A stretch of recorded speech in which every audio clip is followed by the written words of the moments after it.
This is Joe Scarice, your mortgage lending specialist, working Work Your Money podcast here in Philadelphia, PA. Our hostess, Michelle Wong, is down here interviewing people as well. So I'm pretty excited to get some of the professional services I know here in the Philadelphia market to come out on a Saturday, Eagles Day of all days, to promote their business, talk about the market, and learn a couple things that maybe I didn't know, prior to inviting the people out. And Ray Caceres is one of them. He's with Penn Liberty Real Estate, which he is the broker. He's your neighborhood real estate, which is a boutique office. And it's located not too far away from here, right down the block, 7th and Gerard or 6th and Gerard? Yeah, like between 6th and 7th, and, right down the corner. And since I've met this man, where I was working at a previous bank, his personality, his charm, he's a class act real estate broker, knows his neighborhoods, knows his real estate. And I felt compelled when I saw him at the Greater Philadelphia Association of Realtors of inauguration. I felt compelled to ask him to come out and speak and talk about his business, talk about maybe where the market goes. So a little background on you, Ray. Where did you start in the business over the last couple of years, and where are you at now with the business and things of that nature? Yeah, Joe, it's been great. I started when I was 24. That's 1994. A couple of years ago. Yeah, 1994. I started out in Alany at Front and Chew for a while, about 2 years. My father and mother were already agents. They got licensed in 1988. So you're second generation. Yeah, so they were at 88. I came in like 6 years later. So then we started in Alany. Then we moved over to Northwood, Bridge and Large. Okay. For a while, a few years there. Then we moved further up the Northeast around Cotman and the Boulevard. I spent about 13 years there. And then I bought a building on Gerard back when I was 28, the building I'm at now. And I decided January 1st, 2009 is when we opened doors. So you were definitely a pioneer in that. Oh, man, 2009. The furniture in my office was real estate companies that were closing down. They were closing offices, and I'm over here opening a new one. In 2009, I've had people come tell me I wasn't going to make it, but it's been fine. And this leads into what services you offer out of the office. We've had conversations offline talking about what's out there. Now you offer obviously residential sales or commercial sales. Yeah, we're a family office. I have my father, he sits in the office. I have my mother, she has her office. I have my daughter, she's licensed, she's with me. I have my son, he's in the front desk. Then it's myself, 3 other agents, and then I have a property management department, which I have a different partner. Okay. Who pretty much runs that for me. Okay. All through the clouds. It's great. And how is that? How does property management help sales, and how does sales help property management? They do work great together, but that wasn't the main reason I really got into it.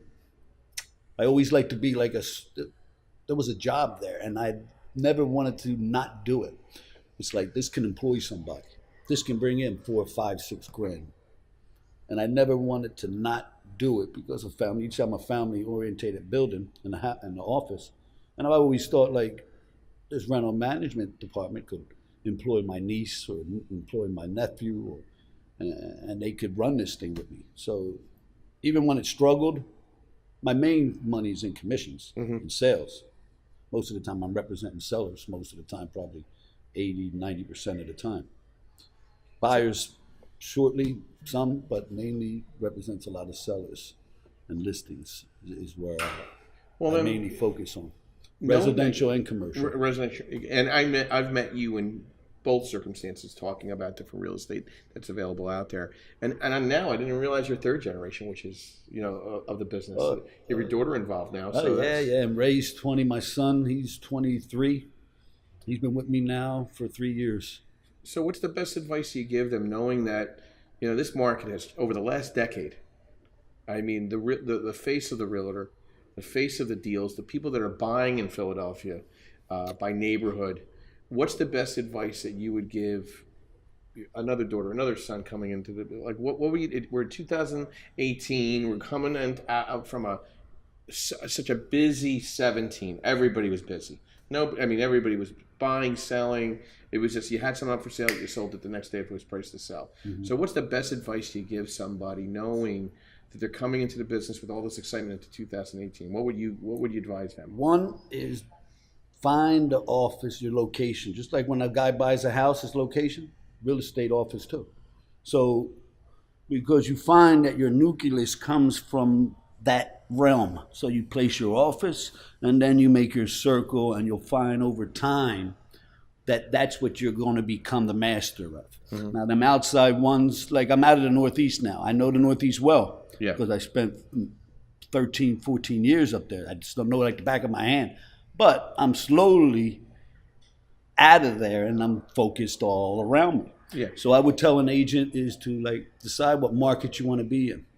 If you go to Mount Airy, be assured you're going to be a Mount Airy agent, and you're going to be in that Mount Airy price range. Yep. Okay. If you want to go, Philadelphia, you want to go to Cotman, you want to go to Northeast, fine. Just understand that you're going to be selling $200,000 houses, $140,000 houses, $250,000, and singles and rows, and that's going to be, and in 10 years, 20 years from now, most of your investments are going to come from that. Mm-hmm. And most of your referrals are all going to come from that. So I would tell a young person is when you're young, get down where you're supposed to be, get your feet planted, because your 5, 10, 15 years are going to be coming from all of them. And if you got a choice, like when I started. Mm-hmm. Right after the crash. I mean, opening your own office. Oh, I'm talking about way in the beginning. Yeah. I was from Hunting Park. So my father led me. Mm-hmm. So my father was in Alany. Then my father wanted to go to Northwood. Then my father went up to the Northeast. And then when I bought this building in 1999, my intention was to come down here. So my kids I feel good for, and my family, because I placed them in an area where they can be very prosperous. Yeah, I agree. I didn't send them to some areas where the price ranges or the areas were dilapidated, and they're going to be that way for another 20 years. Yeah. Our area on Girard, mm-hmm. we're going to see for the next 20 years continuing to build and build. I just sold one on Girard. They're going to build a 5-story apartment building there. Mm-hmm. 5 stories, not 4, 5. So it's going to be one of the biggest ones. And how many units they're going to, tenants, that's going to be a lot. And that's over there right on around 6 and Girard. Mm-hmm. That's going to happen. Now, it ain't today. No. It's probably about 2.5 years down. But they just knocked down that building right next to the old lumber company, too, yes, as well. And that's going to be another development. That's like 5th to 6th, right near the fire department. Yeah, that's a beautiful spot.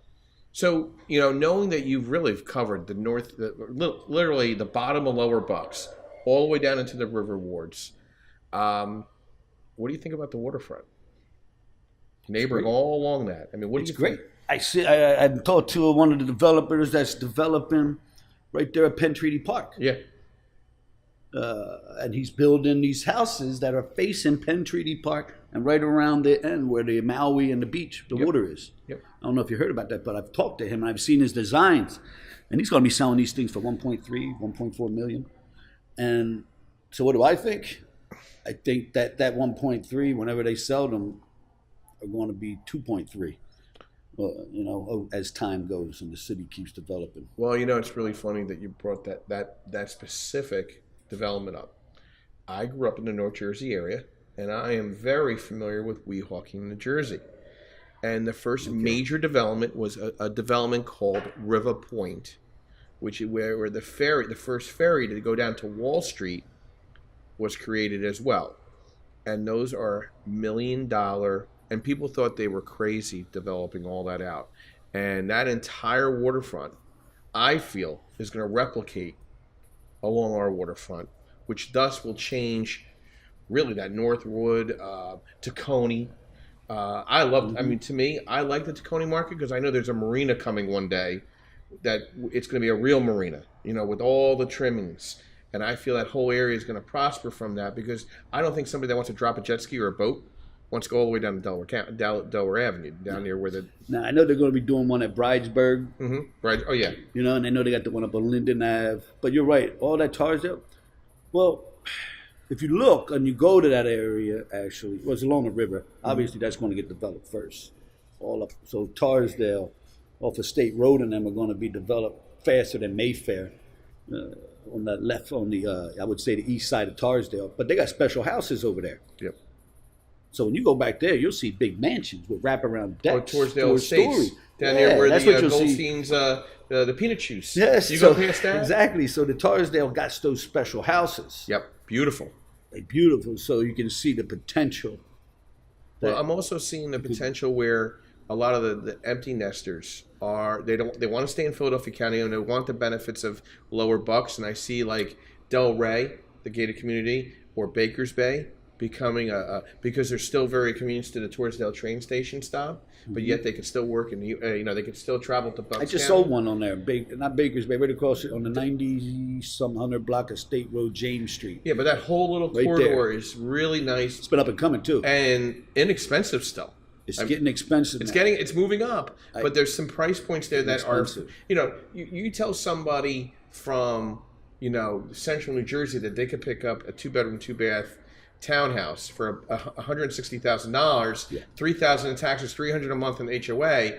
They're like, where? And it's along the Delaware River, and they got an indoor pool, outdoor pool. Where are we going? Yeah, and it's kind of quiet. It's quiet area. Very laid back area, very quiet area, great restaurants. Professionals too. If you were going to pick a couple neighborhoods, we named a couple, but if you were going to buy that 2-family house, move in, rent the other one, become a landlord, get a feel of it, what's a neighborhood that you would, around that $200,000 to $300,000 mark, where the dual income could support it, then you rent it out, the debt supports itself, and you're making a couple. $200 to $300. You ain't getting in Northern Liberties. No, that's. So now you got to cross over. You got to cross over Girard into the 2 zip codes. Okay. Obviously, everybody knows that. I think, and that's getting priced out quickly too. Okay. Even over there, you probably know the lots over there. Yeah. 3 years ago, I would sell them for $35. Now I get $130. I own 5 lots right near the 1-pound cheesesteak on the corner of Kensington and Lehigh. Mm-hmm. That those lots over there. The 1-pound cheesesteak. The 1-pound cheesesteak. When I tell everybody 1-pound cheesesteak, they know where they're playing, and that along that L up all the way up to Somerset is going to be. Oh, it's even further. No, but I mean, there's people already buying heavy. 3 train stops up. Yeah, with Somerset, we're past Somerset. No, yeah. But people don't. If they don't undersee it, they'll see it later. They'll see it once it really can see it. They can't. If they can't see it, I can see it already. If you haven't been here if you just moved here today, you wouldn't understand 10 years ago. Yeah, it would be. It's complicated. It's some of these areas people go into it and are loving them, but because they've been changing. So where some of the people that've been there, they think like, oh, that neighborhood, but it's like, you got to get off of your old thinking. It's not like that any longer. It's not like that. And another thing that comes to mind is fix and flip. Or fix and rehab, not new construction, because we know you have to. There's certain criteria for the new construction, but there's still people pouring into Philly thinking they could do fix and flip. Are you seeing that as the one market that's going to tighten up completely over in 18? I do, but I just maybe what's your take? What do you mean tighten up? What do you mean? I mean, there's just not any inventory. Oh yeah, well that's happening already. Yeah, I mean I'm on Zillow and. I got a lot of calls in the 2-1 and 2-2 zip codes, which is like right there where all that's happening. So you can buy these, but you're getting 50 people that want that house. Yeah. A lot of times I can't even work with the people. I say, look, there's going to be many people that have this. And sometimes I give them the agent's number directly. I say, look, call them directly. Because if I'm coming here and try to represent you, and this house is only, like they're talking about them areas that are developing, so they can buy them for 30 and 28 and 35 and 45. Well, a lot of times you almost got to go right to the horse, or else it's. Don't think I want to take my leg and kick myself in the butt from the house you showed me down on Lehigh, where they're now just sold a house right down the block on a corner for $400,000. So. Finding the $50,000 house and then renovating it for $100 and selling it for $400, it's just not there. You know what I mean? You have to really work hard. To me, I think the next year is better for cash flow. Like if you could buy in Kensington, you could buy in Old Port Richmond. If you can. That's If the you question. can. That's the rough part. You're right. But I mean, do you think It's hard. this is the year of the Cashwell move, or there's still some room for rehab and flip? Like if you were going to take an inventory, You can and time to easily focus- rehab and flip. Okay. I think rehabbing this flipping can be done all day long. Really. But it's the buy-in. It's the Yeah, buy-in. because, no, even the high The end. meaning buying in, you got to buy right to get it at the right. Yeah, loan but value. everybody, it seems like all the buyers, even in fix and flip, in some of the areas that are not Northern Liberties, real high end, everybody, these buyers, the rates are low. Yeah. They all want new kitchens and new baths. You give them a new kitchens And and new new baths, they'll buy it. They'll buy it. They know they don't have to worry about and that. they're not going to have a lot of choices. So you're going to, I don't care where you're at, even if you're in Mayfair and Tacony and Yep. Richmond, if you give somebody a brand new kitchen and brand new bath and it's priced the way it should be, then it will sell. And there's going to be multiple people that want it. I think that also because there's not enough houses, Yeah. and affordable houses too. So that payment, people want to pay that $1,300-1,400 range. That's a different market. Yeah. That's the rehab. Yep. Or new construction for that matter. You know, Yeah, and 400 some of them- you're in 400 along the way up right now on new construction. So stepping back going toward the property management, what's the best advice you would give a landlord going into 2018 with buying, maintaining? Is there a couple tips? I would say, I mean, if they're doing it on their own, that's great. And if they can handle that and manage it and they're prosperous, that's great. But not everyone is. Like my mom and father, they were never great rental people. Mm-hmm. And they always suffered. Yeah. Where I would tell someone to get a property manager. Don't worry about paying your 8% if you got to pay it. They're gonna make sure you get your rent. Tenants seem to pay more when the management company's there. They don't lollygag as much. Motions are out. 10 days, 11 days later, the rent's due on the 1st, now it's the 10th. They don't pay, all right, send out an eviction letter. Most of the time, they're going to come pay right away. So I would tell someone new, to get a management company and get one that's on the webs and on the internet basis, the clouds. You need that. You need someone that says, okay, you can pay your rent online. So the tenant can log in, Streamline everything. and they can pay their rent online. And the money's moving around where you have, they And get then, paid. and then direct deposit. And then they also, those type of companies also direct deposit the money right into the owner's property. Mm-hmm. And then the owners have portals and they can see what repairs are being done, what charges are being done. It keeps track of everything. It's perfect. So that's my thought. They can do it on their own, but they'll be funny that the late fees and whatever other fees and the fee that you got to pay that agent, it's more than worth it. We just hosted a landlord-tenant workshop, fundamentals workshop, provided by HAPCO, which is the Landlord Association of Philadelphia. We had 100 people in the other room, literally from 10 to 12, asking away Kenny Baritz, who is an attorney for I used to do HAPCO a lot before, but I mean, I do it myself. You have your own systems I do it now. myself. You learned that already. That but you're they want not to. at that point. HAPCO wants to. They want to negotiate too much with the tenant. Yeah. No. With me, I kind of say no. Yeah. Let's go. Let's get this done. Black and white. Yeah, we win, you lose. They don't like the problem. They like to keep it hunky dory for everybody. There's professional tenants now, and I think that's a problem when the tenant is smarter than the landlord and know the laws, know the rules, and know that they can potentially get away with a lot more if there's any flexibility. Yeah, but I think I'll tell you what. If the landlord has a rental license, the rental suitability license, they have the lead base. So lead-based paying. If they have that a was child, big. Yeah. if they have a child, if they don't, Yeah. great. But if you got your rental license and your suitability, you either pay and you stay, you don't, you won't. Yeah. You know, so what are they going to say? They might try to say they're not paying me for what? Oh, the repair. No, I'm gonna get the repairs done right away. Mm-hmm. So you really don't. I don't know. I don't have problems much with tenants like that. I mean, it falls on. I find my problems come when the landlords are not prepared. Mm-hmm. They don't have a rental license. Now they got me in a situation. I'm troubleshooting, trying to figure out how to handle this in a way that's going to prosper for the seller or for the owner of the property and not being taken advantage of by the tenant. Yeah. So if you're licensed, if you got your rental's license and your suitability, and you're maintaining your house, it's not that difficult. Okay. Really, it's not. No, I agree with you. The But courts I understand it too. yeah, no, the judges are pretty hip. You know, to yeah, it. they're pretty good now on that kind of stuff. So the last question I have is, knowing that you've covered really pretty much the whole entire North Philly corridor. You know, you start in Alny and then you work your way down, and now you're kind of centralized. We're still North Philly. Anything past Callahill was North Philly. Do you feel that you see a lot of more off-market deals because you're a solo entrepreneur? You have a boutique office. People feel more comfortable to come to you, feeling like instead of they're thrown into a big mosh pit on the MLS. Do you feel, because of your knowledge base of that North Philadelphia market, you're again second generation, and now you're training your third generation? Do you feel somebody like yourself sees probably more off-market deals, which is necessary in this market, than maybe the other average real estate agent Of that's course. out there? Okay. That's a crazy question. Yeah. Yeah, Okay. of course they would come. They Regular feel people and even comfortable. agents. Yeah. And whatever. I mean, yeah, you know, the networking works. Yeah. That's why they call it networking, Yeah.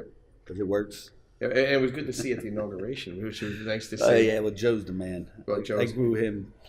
Well, I started at 24, I think, so I knew Joe, because Right Joe from- was there already. right from the Joe, get-go.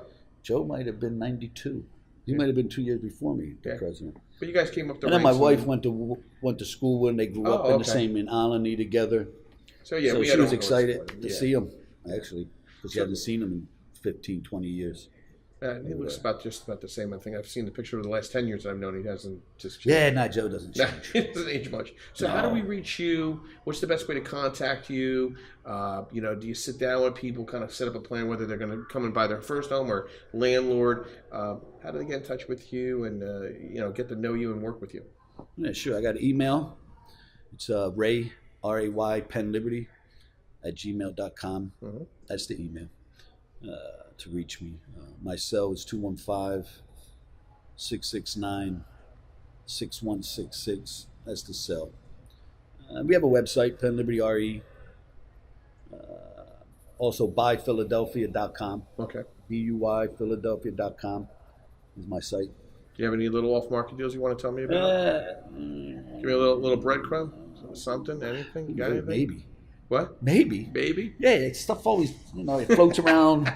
Floats It'll around in pop the up. back I sometimes. got a text a week from now. Joe, remember that one I was thinking about it? No problem. But And we met actually, and the funniest of circumstances. I won't go too much in detail, but I was sitting at Third Fed Bank, which is only a couple blocks from where Ray has his offices, and he made one of the funniest comments. I was having a really rough day, like some of these days in the real estate industry. I had to come out and tell him personally that was the funniest line I've ever heard. and you were going to use it. And I use it to this day.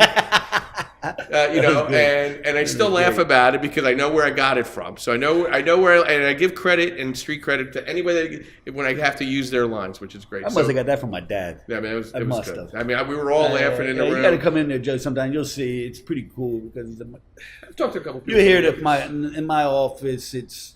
We ain't got to go to the 3rd floor, the 5th floor, the 10th No, floor. it's all right there. Nah, we're right there, first ground. We're a rancher, right on Gerard, parking right there. Well, right up. Yeah, it's not intimidating. It's easy. And when you get in there, you might hear my dad calling for pop, and you might hear pop being thrown around here and there. A couple other choice words too, yeah, probably. a few other things, and it's pretty cool to see. I like it. Well, I like really it. My dad's a appreciate good guy. Yeah, and he's a book of knowledge, and he's mentored Yeah. you, and that's really at the end of the day, that's really what is needed is mentoring and understanding your market. And I think Ray is one of those brokers out there that gets it. And I'd like to thank him again. And again, his company is Penn Liberty Real Estate, and it's on 1015 North Marshall, but really right on the corner of 7th and Marshall. Great guy to sit down with and chat with about real estate. And personally, I think he's a good guy. And I think that is the appeal to somebody like Ray, to work within a Philadelphia market when you're coming in fresh and don't know what was there 10 years ago or 15 years ago. So, again, thank you, Ray. I'd like to thank you very much Joe, for coming thank out. you, We'll man. get this Pleasure. video up on appreciate it. LinkedIn and Facebook and all that. It'd be great. And this is Joe Caceres, your mortgage lending specialist at Work Your Money Podcast in Philadelphia, PA at WeWork, Northern Liberties. And you have a great day.